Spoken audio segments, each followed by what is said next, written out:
Onde investir em 2022? Nesse vídeo eu vou conversar com vocês sobre o cenário econômico para esse próximo ano e vou mostrar onde eu pretendo fazer os meus investimentos nesse ano de 2022. Lembrando que isso aqui não é nenhum tipo de recomendação, até porque o que funciona para mim pode não funcionar para você, porque cada um tem os seus objetivos financeiros, o seu conhecimento de finanças, a sua maior ou menor predisposição ao risco e assim por diante. Mas vamos lá, pessoal. Primeiro, uma breve retrospectiva sobre esse ano de 2021, que foi muito tumultuado em diversos sentidos e inclusive no aspecto econômico. A gente começou o ano de 2021 com uma Selic em 2% e terminou o ano com a Selic em 9,25% e estamos fechando esse ano com um IPCA,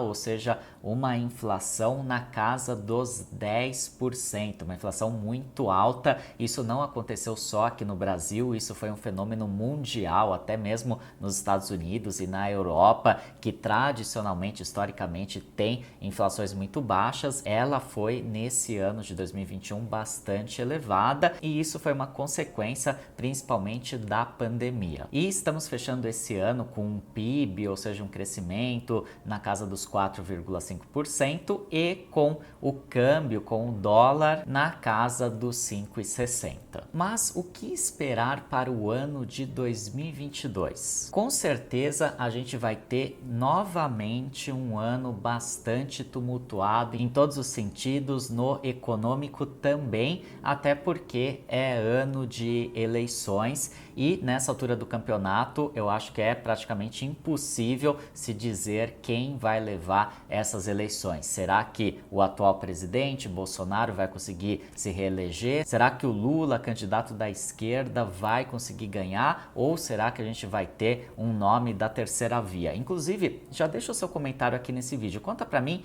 quem você acha que vai ganhar essas eleições de 2022. Não precisa ser necessariamente em quem você vai votar, mas eu quero saber quem você acha que vai levar as eleições. E além das eleições, a gente ainda tem uma indefinição em relação ao que vai acontecer com a pandemia. Será que novas variantes vão chegar? Será que a economia vai ser muito impactada? Será que a gente vai precisar de novas medidas de restrição? Ninguém sabe exatamente o que vai acontecer. Fato é que esse cenário de indefinições e turbulências vai trazer também turbulências, principalmente para o mercado de bolsa de valores, para as ações, ETFs e fundos imobiliários. Até porque, com uma perspectiva de taxa Selic mais alta, ainda mais alta do que a atual, é de se esperar que muitos investidores migrem da bolsa de valores para a renda fixa e também é de se esperar que investidores estrangeiros tirem dinheiro do país, pelo menos até a definição das eleições, ou então aqueles que poderiam investir no Brasil esperem até o resultado das eleições para decidir se vão investir ou não. E em relação aos indicadores econômicos, o mercado está esperando que a Selic termine o ano de 2022 na casa dos 11,5%. Isso a gente vê no relatório Focus do Banco Central do Brasil. E para o IPCA, a inflação, espera-se algo na casa dos 5%. Ou seja, teremos Selic mais alta em 2022 do que foi em 2021 e deveremos ter, pelo menos esperamos que assim seja, uma inflação bem menor em 2022 do que a gente teve em 2021. Até porque é natural que com o aumento das taxas de juros, a inflação caia. Portanto, para a renda fixa como um todo, a gente pode esperar uma taxa de juros reais em torno de 6,5% ao ano. Ou seja, se a gente descontar a inflação de 5% da taxa Selic esperada para 11,5%, a gente vai ter mais ou menos aí 6,5% de juros reais no Brasil, que são juros bastante elevados comparados com o restante do mundo. Então, o Brasil está voltando a ser aquele paraíso da renda fixa, digamos assim. E para o dólar, o mercado está estimando que ele termine o ano de 2022 na casa dos 5,55, ou seja, não mudaria muita coisa em relação ao ano de 2021, e o crescimento econômico no ano que vem deve ser praticamente zero. O mercado está esperando um PIB de 0,5% ao ano apenas. E diante desse cenário, o que eu, Alexandre, vou fazer com a minha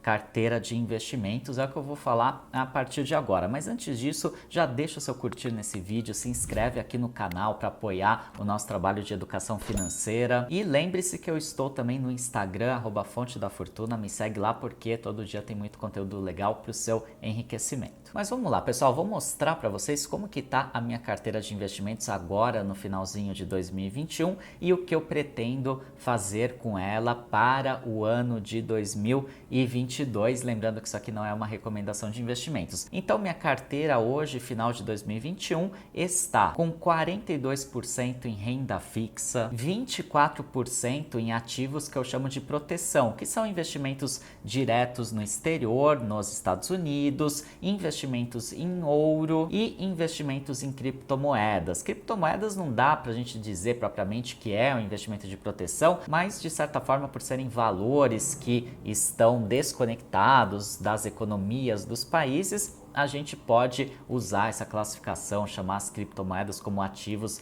de proteção. Mas eu invisto nelas um percentual bem pequenininho do meu patrimônio, algo que gira de 2 a 3% por ser extremamente volátil e arriscado. Essa parte de proteção da minha carteira está basicamente em investimentos nos Estados Unidos e tem também uma parte significativa em ouro, por meio de fundos de ouro aqui no Brasil mesmo. E depois eu tenho 22% em ações, principalmente aquelas boas pagadoras de dividendos. Vocês sabem que eu sigo a estratégia do buy and hold, então eu invisto basicamente em bancos, em empresas do segmento de energia elétrica, seguros e uma ou outra ação de caráter mais especulativo. E tenho 12% da minha carteira em fundos imobiliários. E para o ano de 2022, o que eu pretendo fazer com essa carteira? Olha só, a parte de renda fixa eu devo aumentar um pouco, dos atuais 42% para 50%, justamente para aproveitar essa alta da taxa Selic, esses juros reais bastante expressivos. E também para eu ter mais caixa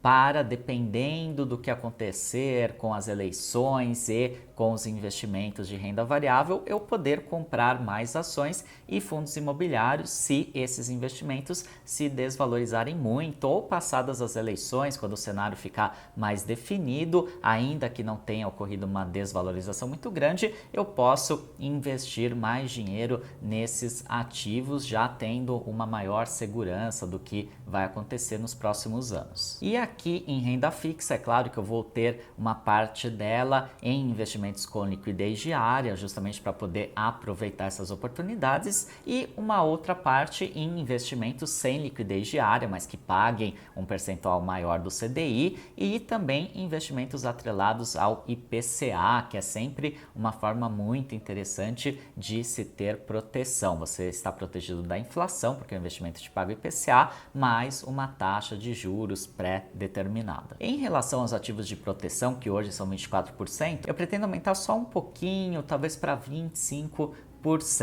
porque eu entendo que esse percentual já é bastante adequado, um quarto da carteira só em ativos de proteção. Provavelmente não teremos grandes novidades ou mudanças em relação ao dólar, não acho que a cotação vai explodir, claro que vai depender muito do resultado das eleições. Em relação ao ouro, existem especialistas dizendo que pode ser que tenha um ganho de valor no ano de 2022, mas também por ser renda variável é muito difícil prever. E em relação às criptomoedas também é impossível a gente saber o que vai acontecer, se haverá valorização nesse mercado ou desvalorização. Então, na dúvida, eu vou manter tudo mais ou menos como está. E para Para compensar o aumento na parte de renda fixa, é claro que eu vou ter que reduzir a parte dos investimentos em bolsa de valores. Então, as ações eu devo reduzir dos atuais 22% para algo em torno de 16%, mas não vou vender nada do que eu tenho, porque são todas ações boas de empresas seguras que pagam bons dividendos. Um exemplo de ação que está na minha carteira são as ações